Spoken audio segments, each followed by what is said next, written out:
FIFA world cup में लगेगा अब असली तड़का। अब वो इसलिए क्योंकि सांबा फुटबॉल की वापसी हो रही है। ब्राजील की अगर बात करें तो वो अपना मुकाबला खेलने उतरने वाली है मोरक्को के अगेंस्ट। अब फीफा वर्ल्ड कप में वैसे तो सबकी अलग अलग टीमें रहती हैं, सबकी अपनी अपनी अलग पर्सनल चॉइसेस रहती हैं, भले वो खिलाड़ी हो, टीम्स हो, बट कुछ एक टीमें ऐसी रहती हैं जो एवरग्रीन रहती हैं। और ब्राजील उसी तरीके की एक टीम है, या फिर ये बोलें कि सबकी मन पसंदीदा टीमों में से एक होती है, जहां पर ये होता है ना कि यार बड़ा फन लविंग टाइप का फुटबॉल होता है, कल्चर भी वैसे ही है, फैंस भी उसी तरीके के रहते हैं, मस्ती में रहते हैं। लेकिन ये है कि हाँ, अगर खराब परफॉर्मेंस रहता है तो क्रिटिसिज्म बहुत बुरा होता है। खैर, इस वर्ल्ड कप की अगर बात करें, इस मुकाबले की बात करें, तो ये सबसे बड़ा मुकाबला होने वाला है इस वर्ल्ड कप के लिहाज से अगर बात करें, क्योंकि वर्ल्ड कप की अभी शुरुआत ही हुई है। बट इसलिए भी क्योंकि ये जो दोनों टीमें भिड़ने वाली हैं, ब्राजील और मोरक्को, ये एकमात्र ऐसा ग्रुप स्टेज का मैच होगा जहां पर दोनों टीमें अंडर 10 रैंकिंग वाली रहेंगी। ग्रुप स्टेजेस में ब्राजील की बात करें तो नंबर 6 रैंक है उनका, मोरक्को की बात करें तो नंबर 8 रैंक है उनका। और जब ये दोनों टीमें भिड़ेंगी तो वाकई ऐसा लगेगा कि यार एक अलग तरीके का कॉन्टेस्ट है, क्योंकि ब्राजील अपने आप में बात करें, उनका वर्ल्ड कप से बहुत पुराना रिश्ता है, या फिर ये कहने की शुरुआत ही से ही रिश्ता है, क्योंकि 1930 से लेकर अगर अब तक वर्ल्ड कप की बात की जाए, ब्राजील हर वर्ल्ड कप में रहा है, हर वर्ल्ड कप में रहा है, हर वर्ल्ड कप में क्वालिफाई करके जीता। ऐसी नौबत कहीं नहीं आई है कि राउंड 2 या राउंड 3 खेलना पड़े, शुरुआत में ही वो मैच जीतते हैं और क्वालिफाई कर जाते हैं। और ऐसे से लेकर अब तक वो सारे टूर्नामेंट में पार्टिसिपेट किए और सबसे ज्यादा बार जीतने वाली टीम भी है, इसीलिए शायद इन्हें सबसे सक्सेसफुल टीम भी कहा जाता है। पर 2002 के बाद से अब तक जो उनका खराब परफॉर्मेंस आया है, और लगातार जो वो टूर्नामेंट में नॉकआउट हो जाते हैं, मतलब क्वार्टर फाइनल हो, सेमीफाइनल हो, कभी-कभी हमने देखा 2014 का परफॉर्मेंस, पिछले 2022 में ही क्रोएशिया ने इन्हें बाहर कर दिया था क्वार्टर फाइनल में। तो लगातार जब इस तरीके का परफॉर्मेंस आए हैं ना, तो ये क्रिटिसिज्म बहुत ज्यादा होने लगा है।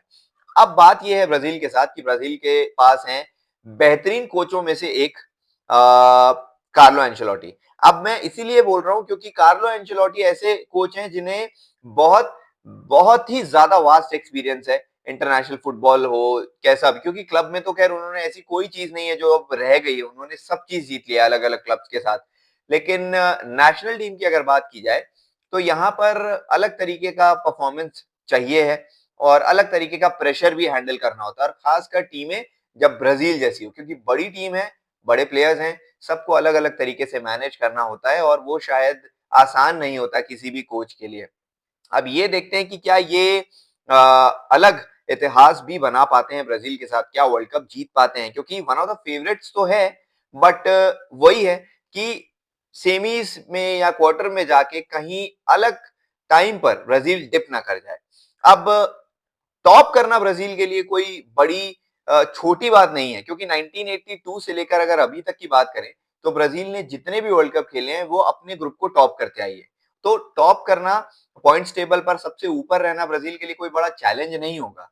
बट दोनों टीमों के लिहाज से सबसे बड़ी बात आज ये होगी कि जो भी इस मुकाबले को जीतता है वो उसके चांसेस इस ग्रुप को टॉप करने के ज्यादा बढ़ जाएंगे। अब वाकई ब्राजील, क्योंकि गिवन एक्सपीरियंस सारी चीजें हैं, उनके पास प्लेयर्स अच्छे हैं, उनका हिस्ट्री अलग तरीके का रहा है फुटबॉल के लिए अगर बात की जाए, तो वो क्लियर फेवरेट्स हैं इस पर।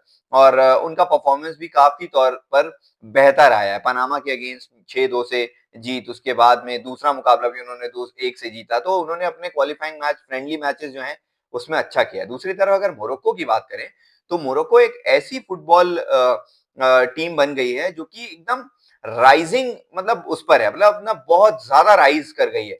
और धीरे धीरे अगर बात करें एटलस लायंस की, यानी कि मोरक्को की, तो पिछला सेमीफाइनल हमने देखा, फिर एफकॉन में जिस तरीके से कंट्रोवर्सी हुई, कंट्रोवर्सी होने के बाद में एफकॉन का टाइटल इनके पास में आ गया, इनको जीत मिली, ट्रॉफी एटलीस्ट ये हासिल कर पाए। तो वो सारी चीजें अगर देखें तो पिछले 8 साल या 6 साल की अगर फुटबॉल की बात की जाए तो मोरक्को के पास एक सिमिलर टीम है। बल्कि ये कहूंगा कि कुछ प्लेयर्स अगर एड ऑन हुए हैं तो वो बहुत ज्यादा और स्ट्रॉन्ग कर गए हैं मोरक्को की टीम को। जैसे ब्राहिम डियाज की अगर बात करें, एल वाही की बात करें, बहुत सारे ऐसे प्लेयर्स हैं जिन्होंने मोरक्को की टीम को बहुत ज्यादा स्ट्रॉन्ग कर दिया है। इस्माइल सबारी की बात करें अगर, जो कि स्ट्राइकर हैं आकर मोरक्को के, वो तो उनका तो अलग ही सीजन रहा है पीएसवी से, 19 गोल हैं, 9 असिस्ट हैं, बायर्न म्यूनिख के साथ में हेवीली लिंक्ड हैं अगले सीजन के लिए। तो ऐसे ऐसे अगर प्लेयर्स हैं, अशरफ हकीमी मतलब प्लेयर्स मोरक्को के पास कमी नहीं है। शायद यही एक कारण है कि मोरक्को ने लगातार अपने मैचेस जीत-जीत कर ये रैंक हासिल किया है फीफा में। और एक चीज़ और भूलनी नहीं चाहिए, मोरक्को एक वाहिद ऐसा अफ्रीकन कंट्री है इस वर्ल्ड कप की अगर बात करें कि उन्होंने अपने सारे क्वालिफाइंग मैचेस जीते। एकमात्र ऐसी अफ्रीकन टीम फुटबॉल में जिन्होंने अपने सारे ग्रुप के और सारे क्वालिफाइंग मैचेस जो हैं वो जीते हैं।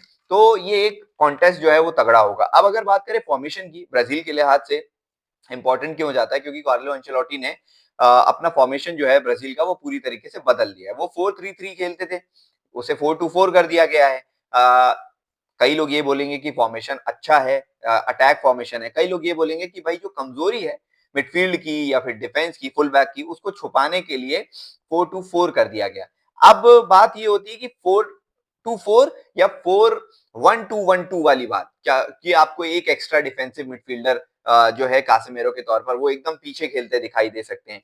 विनीशियस हो गए, इगोर थियागो हो गए जो कि 2 फॉरवर्ड होंगे। इसके बाद में राफिनिया की अगर बात करें, नंबर 10 करोलिया ने सेंटर अटैकिंग मिडफील्डर एकदम आगे चढ़ते हुए खेलते नजर आएंगे।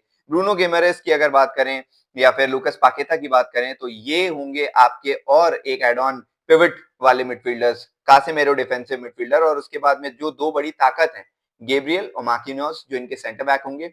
हाँ, एलेक्सेंड्रो और डेनिलो इनके पास में मौजूद हैं जो कि राइट बैक और लेफ्ट बैक खेलेंगे, लेकिन उनके ऊपर ये देखा जाएगा कि वो कितने सक्षम होते हैं मोरक्को के ऑफेंसिव लाइन को रोकने के लिए।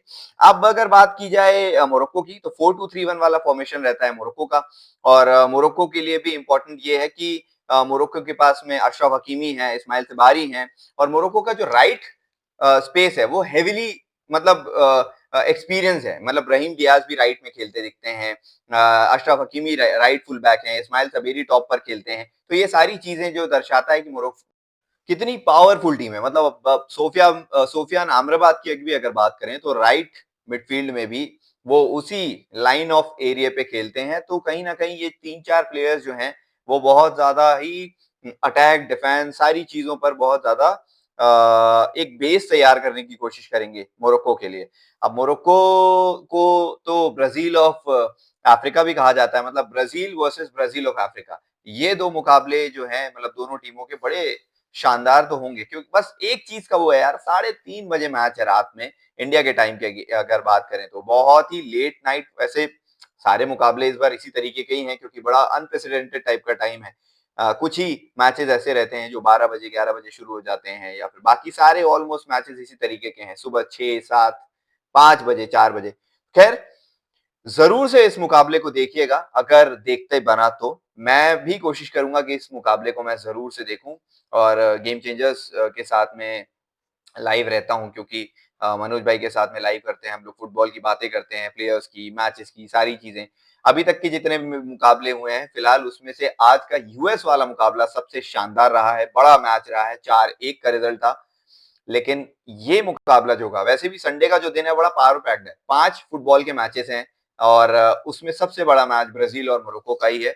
तो उम्मीद ये है कि जितना बड़ा मैच उसी तरीके का रिजल्ट भी देखने को मिले और अच्छा कॉन्टेस्ट देखने को मिले। दोनों ही टीमें अपनी अपनी अपॉर्चुनिटीज और अपनी अपनी ताकतों के साथ बाहर आ रही हैं, पर डिपेंड ये करता है कि गिवन डे कौन कितना कूल काम और कंपोजर के साथ फुटबॉल खेलता है और कौन इस मैच को जीत जाता है। उम्मीद करता हूं कि आपको ये वीडियो अच्छा लगा होगा। डिटेल में जितनी हो सकी मैंने बात की है ब्राजील और मोरक्को के बारे में, इस मैच के बारे में। आगे भी इसी तरीके से आपके साथ जुड़ते रहेंगे, चर्चा करेंगे दूसरी टीमों की, प्लेयर्स की, पोस्ट मैच प्रीव्यू जितना भी हो सकेगा वो कोशिश करेंगे आपके लिए लेकर आए। तब तक के लिए आप जरूर से इस चैनल को सब्सक्राइब करें।